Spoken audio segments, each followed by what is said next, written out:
지금 이 순간 여러분의 스마트폰 안에는 대만에서 만든 반도체가 들어있습니다. 만약 오늘 밤 그 반도체 공장이 멈춘다면 어떻게 될까요? 주가는 폭락하고 기름값은 치솟고 우리의 일자리와 월급 통장까지 흔들릴 수 있습니다. 이것은 남의 나라 전쟁이 아닙니다. 지금부터 대만 해협에서 시작된 전쟁이 단 72시간 만에 대한민국을 어떻게 뒤흔드는지 가상 시나리오로 살펴보겠습니다. 만약 오늘 밤 대만 해협에서 전쟁이 터진다면 미중 충돌 72시간 시나리오와 한국의 운명. 이 영상은 2026년 공개된 군사 경제 자료를 바탕으로 구성한 가상 시나리오입니다. 실제 전쟁의 발생이나 결과를 예언하는 내용이 아니며 무기 성능과 병력 배치는 공개 자료에 따른 대략적인 분석입니다. 전쟁 전야 밤 11시 47분 대만 북부의 해안 레이더 기지에서 이상 징후가 포착됩니다. 중국 동부 해안에서 출발한 군용기들이 대만 해협으로 향하고 이동식 미사일 발사대가 전개됩니다. 중국 해군 함정들은 대만 북쪽과 남쪽으로 동시에 움직입니다. 대만으로 향하던 화물선 일부도 갑자기 항로를 바꿉니다. 그리고 자정 직전 대만 정부 기관과 방송사, 통신회사의 대규모 사이버 공격이 시작됩니다. 인터넷이 느려지고 일부 관공서 홈페이지가 마비됩니다. 휴대전화에는 정체불명의 메시지가 퍼집니다. 대만군 지휘부가 항복했다. 대통령이 해외로 탈출했다. 미군은 대만을 돕지 않는다. 모두 사실이 아니었습니다. 그러나 현대전의 첫 공격은 미사일이 아니라 사람들의 믿음을 향하고 있었습니다. 전쟁은 이미 시작됐습니다. 아직 누구도 전쟁을 선언하지 않았을 뿐입니다. 0시간 봉쇄가 시작되다 중국 정부가 긴급 성명을 발표합니다. 국가 주권과 영토 보전을 위한 대규모 연합훈련을 실시한다. 성명에는 침공이라는 단어가 없습니다. 대신 중국은 대만 주변 해역과 공역을 통제구역으로 선포하고 대만으로 향하는 선박의 사전 검사를 요구합니다. 표면적으로는 세관 검사입니다. 하지만 거부하는 배는 중국 해경선과 군함이 가로막습니다. 중국이 선택한 첫 카드는 상륙이 아니라 해상 봉쇄였습니다. 대만은 석유와 천연가스, 원자재와 식량의 상당 부분을 바다로 들여옵니다. 항구와 하늘길, 통신망을 끊는 것만으로도 사회 전체를 압박할 수 있습니다. 그러나 대만이 중국의 검사를 받아들이면 주변 해역에 대한 중국의 통제권을 사실상 인정하는 모양새가 됩니다. 대만 해군이 출동하고 전투기가 긴급 발진합니다. 아직 총성은 들리지 않습니다. 하지만 대만 해협에는 서로가 먼저 방아쇠를 당기기를 기다리는 군함과 군용기들이 모여들고 있었습니다. 3시간 미국의 딜레마. 일본 오키나와와 괌의 미군기지에서 경계태세가 올라갑니다. 정찰기와 무인기가 대만 동쪽 해역으로 향하고 항공모함과 공격 잠수함에도 명령이 전달됩니다. 그러나 미국 대통령은 즉시 공격을 명령하지 않습니다. 미군이 움직이지 않으면 중국의 대만 고립을 허용하게 됩니다. 반대로 봉쇄선을 돌파하면 중국군과 직접 충돌할 수 있습니다. 미국은 대만과 공식적인 상호방위 조약을 맺고 있지 않습니다. 군사 개입은 자동으로 결정되지 않습니다. 백악관은 압박과 협상, 상선 호의, 중국군 공격 능력의 선제적 약화라는 선택지를 검토합니다. 하지만 중국 본토의 미사일 기지나 비행장을 공격하는 순간 대만 분쟁은 미중 전쟁으로 확대됩니다. 그때 중국의 시선은 대만만 향하지 않습니다. 오키나와와 괌, 필리핀의 미군기지, 그리고 한반도의 미군기지까지 새로운 계산에 들어갑니다. 6시간 미사일이 날아오다 대만 전역에 공습경보가 울립니다. 중국 내륙에서 탄도미사일과 순항미사일이 발사됩니다. 첫 목표는 도시가 아니라 활주로, 레이더, 방공지휘소와 통신시설입니다. 중국군은 대만의 눈과 귀부터 멀게 만들려 합니다. 중국은 대만뿐 아니라 일본과 서태평양의 미군기지를 위협할 수 있는 장거리 미사일 전력을 보유하고 있습니다. 그러나 사거리가 길다고 모든 목표를 파괴할 수 있는 것은 아닙니다. 대만군은 이동식 미사일과 방공체계를 분산시키고 전투기를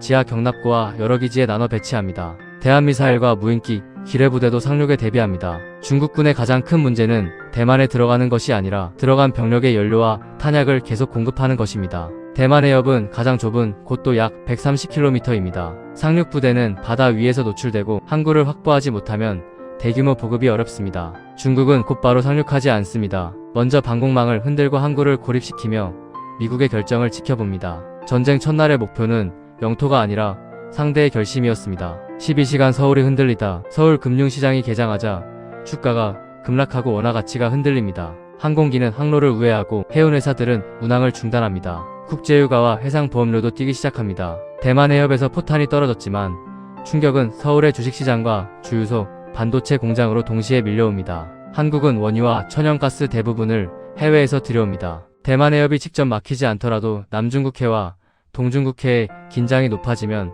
선박은 더 멀고 비싼 항로를 이용해야 합니다. 세계 반도체 공급망도 흔들립니다. 대만의 첨단 반도체 생산이 멈추면 스마트폰과 자동차뿐 아니라 데이터 센터, 통신 장비, 의료기기와 정밀 무기까지 영향을 받습니다. 한국 반도체 기업에 주문이 몰릴 수 있지만 단순한 반사이익은 아닙니다. 중국 공장과 거래망, 대만산 부품, 국제 물류가 동시에 흔들리기 때문입니다. 주문은 늘었지만 원료가 들어오지 않는 상황. 대만에서 시작된 전쟁이 한국 경제의 혈관을 조이기 시작합니다. 18시간 보이지 않는 해전. 미국은 중국의 봉쇄를 무력에 의한 현상 변경으로 규정합니다. 미 해군은 대만 동쪽으로 이동하고 일본도 자국 내 미군 기지 사용을 승인합니다. 그러나 미국은 아직 중국 본토를 공격하지 않습니다. 중국도 미국 함정을 곧바로 공격하지 않고 폭격기와 전투기, 함정으로 접근을 막습니다. 이 순간 서태평양에는 보이지 않는 사거리의 원들이 겹칩니다. 중국 미사일의 사거리, 미국 함재기의 작전 반경, 잠수함 발사 순항미사일과 대만 대한미사일의 방어구역입니다.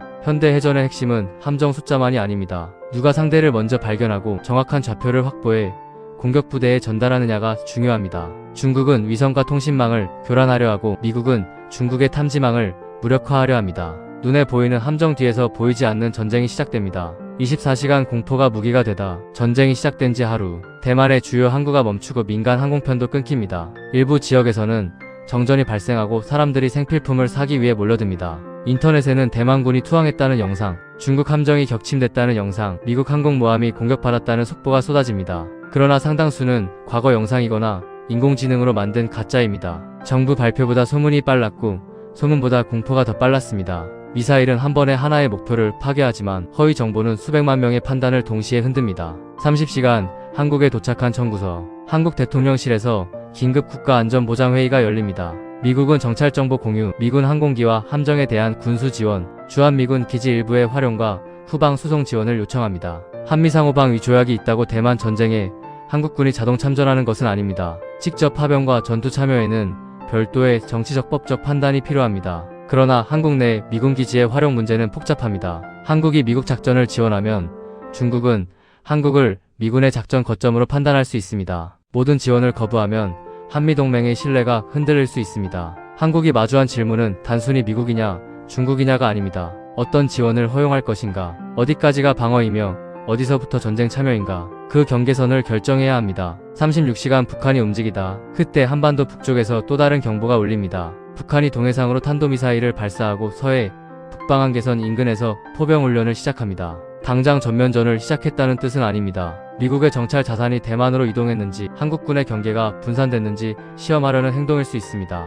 중국이 요청하지 않더라도 북한은 미중 충돌을 자신의 협상력을 높일 기회로 이용할 수 있습니다. 따라서 한국의 가장 중요한 군사 임무는 무조건 대만으로 병력을 보내는 것이 아닙니다. 북한이 오판하지 못하도록 한반도에 억제력을 유지하는 것입니다. 42시간 미중이 직접 충돌하다. 대만 남동쪽 해역에서 마침내 미중의 직접 충돌이 발생합니다. 미군은 중국이 발사한 미사일이 자국 함정을 향했다고 판단해 요격합니다. 이어 중국 군용기 한 대가 레이더에서 사라집니다. 중국은 미국이 먼저 공격했다고 발표하고 미국은 중국의 선제 공격이었다고 반박합니다. 전쟁에서 첫 총탄보다 위험한 것은 누가 먼저 쐈는지 알 수 없는 총탄입니다. 중국이 일본의 미군 기지를 공격하면 일본의 개입은 깊어집니다. 미국이 중국 본토를 공격하면 베이징은 이를 대만 문제가 아닌 중국과의 전면전으로 규정할 수 있습니다. 양국은 모두 핵무기를 보유하고 있습니다. 핵무기는 사용을 막는 억제 수단이지만 전쟁이 길어지고 지휘부가 위협받는다고 느끼면 그 한계선이 어디인지 누구도 장담할 수 없습니다.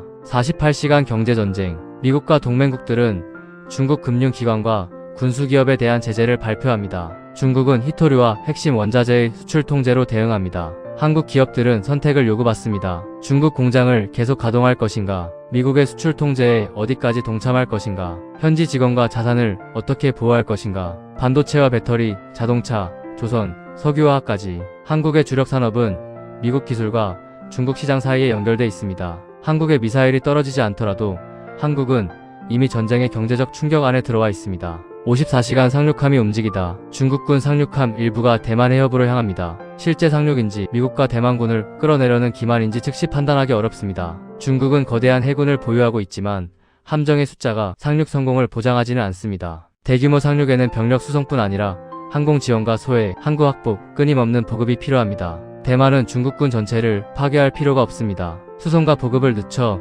미국과 일본이 개입할 시간을 벌면 됩니다. 반대로 중국은 전쟁이 장기화되기 전에 대만 지도부를 고립시키고 항복을 받아내야 합니다. 대만과 미국에는 버텨야 하는 시간, 중국에는 끝내야 하는 시간입니다. 60시간 한국의 선택. 한국 정부가 결정을 발표합니다. 한국군은 대만 해협 전투에 직접 참여하지 않는다. 그러나 정보 공유와 제한적인 군수 인도적 지원은 제공한다. 동시에 한반도 방어 태세를 격상한다. 중국은 한국의 지원을 문제 삼고 미국은 더 적극적인 협력을 요구합니다. 국내 여론도 갈라집니다. 동맹을 지켜야 한다는 주장과 중국과 적이 되어서는 안 된다는 주장이 맞섭니다. 그러나 결정을 미룬다고 중립이 되는 것은 아닙니다. 무엇을 허용하고 무엇을 거부했는지에 따라 각국은 한국의 위치를 판단합니다. 66시간 전면전 직전, 중국 상륙부대가 대만 서쪽으로 접근하고 대만 동쪽에서는 미국 함정이 보급선단을 호위합니다. 두 작전이 충돌한다면 전쟁은 되돌리기 어려운 단계로 넘어갑니다. 그 순간 비공개 외교 채널을 통해 제안이 전달됩니다.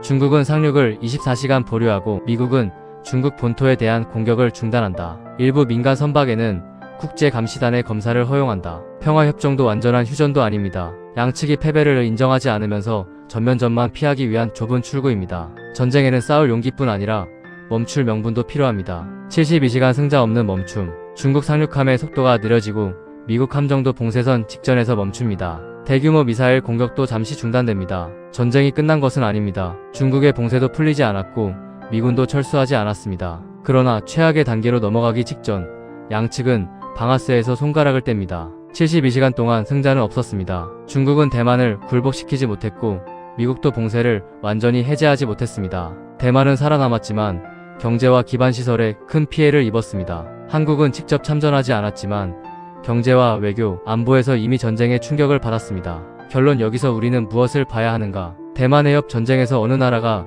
이길지는 단정할 수 없습니다. 중국이 미사일 전력으로 대만과 주변 기지를 압박할 수 있다는 분석이 있는 반면 미국과 일본, 대만이 협력하면 상륙을 저지할 수 있다는 모의 전쟁 결과도 있습니다. 그러나 한 가지는 분명합니다. 어느 쪽이 군사적으로 승리해도 그 대가는 결코 싸지 않습니다. 그리고 전쟁터가 되는 대만은 승패와 관계없이 가장 큰 피해를 입습니다. 한국도 안전지대가 아닙니다. 대만 해협과 서울은 에너지 항로와 반도체 공급망, 한미동맹과 북한 문제로 연결돼 있습니다. 한국이 준비해야 할 것은 전쟁이 터진 뒤 미국과 중국 중 하나를 고르는 일이 아닙니다. 평상시에 미군기지 사용과 지원 범위의 원칙을 정하고 북한의 동시 도발에 대비하며 에너지와 핵심 원자재를 비축하고 가짜뉴스 속에서도 국민에게 정확한 정보를 전달할 체계를 갖춰야 합니다. 전쟁이 시작된 뒤에 내리는 선택은 대부분 늦기 때문입니다. 현대전에서 강한 나라는 미사일을 가장 많이 가진 나라만이 아닙니다. 첫 공격을 견디고 허위 정보에도 사회가 흔들리지 않으며 동맹과 경제, 군사적 선택을 냉정하게 관리하는 나라. 바로 그런 나라가 전쟁을 피할 가능성도 가장 높습니다. 대만 해협이 흔들리는 순간 대한민국의 안보와 경제, 우리의 일상도 함께 흔들립니다. 여러분은 어떻게 생각하십니까? 대만 해협에서 미중 전쟁이 시작된다면 한국은 미국의 작전을 어디까지 지원해야 할까요? 그리고 한미동맹과 중국과의 경제관계 사이에서 대한민국은 어떤 선택을 해야 할까요? 제작 참고자료. 미 국방부 2025 중국 군사력 보고서. 대만 국방부 2025 국방보고서. CSIS 더 퍼스트 배터 러브 더 넥스트와 미국 에너지 정보청 EIA 남중국해 에너지 수송로 분석.